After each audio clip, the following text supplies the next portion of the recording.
Welcome to my channel आदि maths academy. Time and work के इस वीडियो में मैंने इसका एक और इम्पॉर्टेंट कॉन्सेप्ट लिया है, एफिशिएंसी। ये बहुत इंपॉर्टेंट कॉन्सेप्ट है और अक्सर कॉम्पिटिटिव एग्जामिनेशन में इस कॉन्सेप्ट के क्वेश्चंस पूछे जाते हैं। यहाँ इस कॉन्सेप्ट को मैंने बहुत ही आसान तरीके से समझाया है, जिससे आपका टाइम भी सेव होगा और आपकी कैलकुलेशन भी बहुत फास्ट होगी। तो डेफिनेटली ये वीडियो आपके लिए बहुत हेल्पफुल होने वाला है।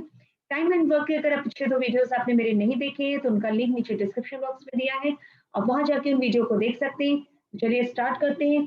सबसे पहले बात करते हैं हम एफिशिएंसी की कि एफिशिएंसी क्या चीज होती है। तो एफिशिएंसी जो होता है, एक दिन में कोई इंसान कितना काम कर पा रहा है वो उसकी एफिशिएंसी हो गई। मान लीजिए दो लोग हैं यहाँ पर, ए और बी। ए जो है वो एक दिन में 1 यूनिट काम करता है और बी जो है वो एक दिन में 2 यूनिट काम करता है। तो आप देखिए बी जो है वो ए के 10 डबल काम कर पा रहा है एक दिन में, यानी बी की एफिशिएंसी क्या हो गई, ए की 10 डबल हो गई। अगर हम बात करें टाइम की, तो चूंकि बी एक दिन में ज्यादा काम कर पा रहा है, इसका मतलब पूरा काम कंप्लीट करने में उसे कम टाइम लगेगा, और ए एक दिन में कम काम कर रहा है, इसका मतलब पूरा वर्क कंप्लीट करने में उसे ज्यादा टाइम लगेगा। तो कितना टाइम लगेगा, क्योंकि बी की एफिशिएंसी ज्यादा है, बी डबल काम कर पा रहा है एक दिन में, तो इसका मतलब ए का जो टाइम लगेगा वो बी का जस्ट डबल टाइम लगेगा। तो अगर बी को 1 यूनिट का टाइम लगता है तो ए को जो क्या होगा, इसका जस्ट डबल टाइम लगेगा। तो हमेशा याद रखिए कि जिसकी एफिशिएंसी ज्यादा होती है उसको टाइम कम लगता है, और जिसकी एफिशिएंसी कम होती है उसको पूरा वर्क कंप्लीट करने में ज्यादा टाइम लगता है। अब एक और इंपॉर्टेंट रिजल्ट है, मान लीजिए एक इंसान एक दिन में 1 यूनिट काम कर रहा है और वो 4 डेज तक काम करता है, तो टोटल वर्क उसने कितना कर दिया है, 4 यूनिट वर्क किया है। तो देखिए यहाँ पर आप बहुत इंपॉर्टेंट रिजल्ट निकाल सकते हैं। एक दिन में इसने काम किया 1 यूनिट, यानी कि ये उसकी हो गई एफिशिएंसी। ये टोटल टाइम पीरियड दे रखा है, ये हो गया टाइम, और ये हो गया टोटल वर्क। तो यानी एफिशिएंसी और टाइम का जो प्रोडक्ट होता है वो हमें क्या बताता है, वर्क। तो ये बहुत इंपॉर्टेंट रिलेशन है जिससे कि आपको ध्यान रखना है। अगर इस रिलेशन में हमें कोई भी 3 क्वांटिटीज में से 2 क्वांटिटीज मालूम है तो थर्ड हम अपने आप निकाल सकते हैं। अब हम क्वेश्चन स्टार्ट करते हैं। क्वेश्चंस करने की टेक्निक वही है जो कि मैंने आपके साथ पिछले दो वीडियोस में शेयर की थी। पहला क्वेश्चन है, Sakshi can do a piece of work in 20 days, Tania is 25% more efficient than Sakshi. The number of days taken by Tania to do the same piece of work is. तो साक्षी और तानिया दो लोग हैं। देखिए हम पहले भी यहाँ करते थे, टोटल टाइम पीरियड लिखते थे, यहाँ वर्क लिखते थे, यहाँ 1 डे वर्क यानी एफिशिएंसी लिखते थे। अब साक्षी दे रखा है कि टोटल वर्क कितने डेज में कंप्लीट कर रही है, 20। तानिया जो है वो 25% ज्यादा एफिशिएंट है, तो अगर साक्षी की एफिशिएंसी 100 है तो तानिया की 125 हो गई। इसे सिंप्लीफाई कर लीजिए, कितना हो जाएगा, 25 को हम 5 और 25 हो जा। देखिए टाइम एंड एफिशिएंसी का प्रोडक्ट वर्क बताता है, तो वर्क कितना हो गया टोटल 80। तो टोटल वर्क को अगर हम तानिया की एफिशिएंसी से डिवाइड कर दे तो हमें मालूम पड़ जाएगा कि तानिया इस वर्क को कितने डेज में कंप्लीट करेगी, 16 डेज में। तो देखिए कितनी फास्ट और कितनी इजी कैलकुलेशन थी ये। अब नेक्स्ट क्वेश्चन देखते हैं। A is thrice as good as workman as B and therefore is able to finish her job in 60 days less than B.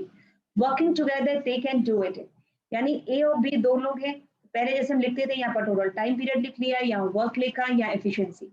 अब B A is thrice as good as workman as B, यानी A की efficiency B की just क्या है, thrice है। तो अगर B की एफिशिएंसी हम 1 मान ले तो A की क्या हो गई, 3 हो गई। और B A को जो है वो B के कंपैरिजन में 60 डेज का कम टाइम लग रहा है। तो देखिए अभी मैंने बताया कि जिसकी एफिशिएंसी ज्यादा होती है उसको टाइम कम लगता है, यानी कि यहाँ पर आपको देखिए ए की एफिशिएंसी 3 टाइम्स है बी की, यानी बी को जो है वो ए के कंपैरिजन में 3 टाइम्स ज्यादा टाइम लगेगा। तो अगर इसको 1 यूनिट का टाइम लग रहा है तो इसको 3 यूनिट का टाइम लगेगा। अब आपको दे रखा है कि इसको कितने कम टाइम लगता है, 60 डेज कम लगते हैं। तो यहाँ देखिए डिफरेंस कितना है, 2 यूनिट का। तो ये 2 यूनिट हमें क्या बता रहा है, 60 डेज बता रहा है। ठीक है, यानी कि 1 यूनिट हमें क्या बताएगा, 1 यूनिट हमें बताएगा 30 डेज। अब देखिए यहाँ पर अगर हम डेज के फॉर्म में लिख ले तो ये हो गया 30 डेज, और ये हो गया 3 यूनिट, यानी कि 3 इंटू 30 यानी कि 90 डेज। अब आपको मालूम है कि टाइम और एफिशिएंसी का प्रोडक्ट वर्क होता है, तो कितना हो गया, 90 यूनिट।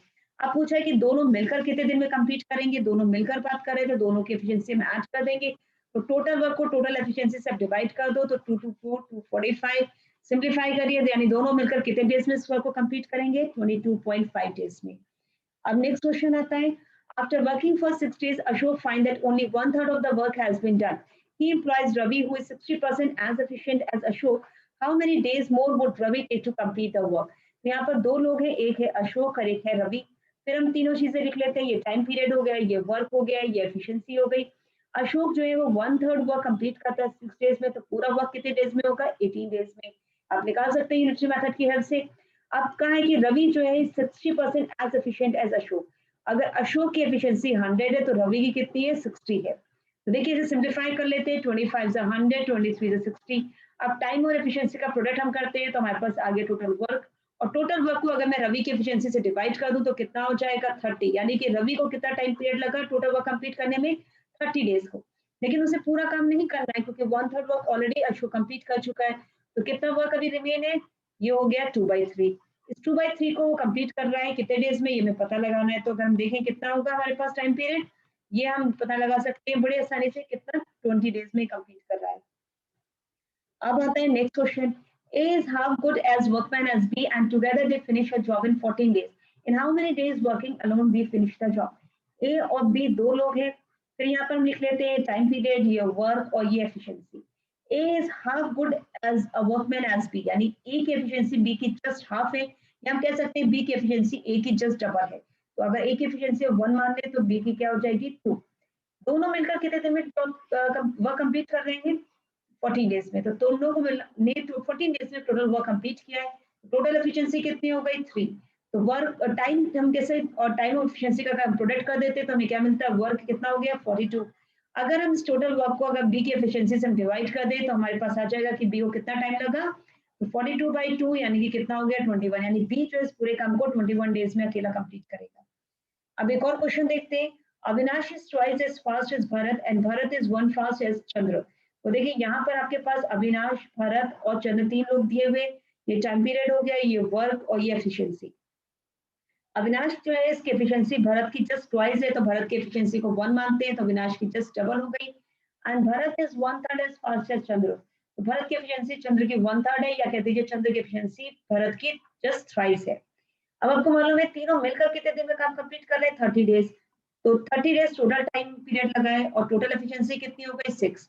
तो टाइम पीरियड एफिशिएंसी का प्रोडक्ट क्या बताता है, वर्क, तो वर्क हो गया 180। अब इस 180 को अगर मैं अविनाश की एफिशिएंसी से डिवाइड करूंगी तो मालूम पड़ जाएगा कि अविनाश को कितना टाइम पीरियड लगा है पूरे वर्क को कंप्लीट करने में, 90 डेज का। और अगर इस टोटल वर्क को मैं भरत की एफिशिएंसी से डिवाइड कर दूं तो भरत को कितना टाइम लगेगा वर्क कंप्लीट करने में, 180 डेज। और अगर चंद्र की एफिशिएंसी से डिवाइड करूं 180 को तो कितना लगेगा 60 डेज, यानी कि ए जो है इस पूरे वर्क को 90 डेज से कंप्लीट कर रहा है, बी 180 डेज में और सी 60 डेज में। तो देखिए यहाँ पर हमें ऐसा कोई भी ऑप्शन नहीं दिख रहा है, तो आंसर हो गया नन ऑफ दीज। तो देखिए कितनी आसानी से और कितनी फास्ट हमने कैलकुलेशन की है। आई होप ये वीडियो आपके लिए बहुत हेल्पफुल रहा होगा और आपको ये टेक्निक पसंद आई होगी। नेक्स्ट वीडियो में मैं फिर कुछ और शेयर करूंगी। Till then good bye.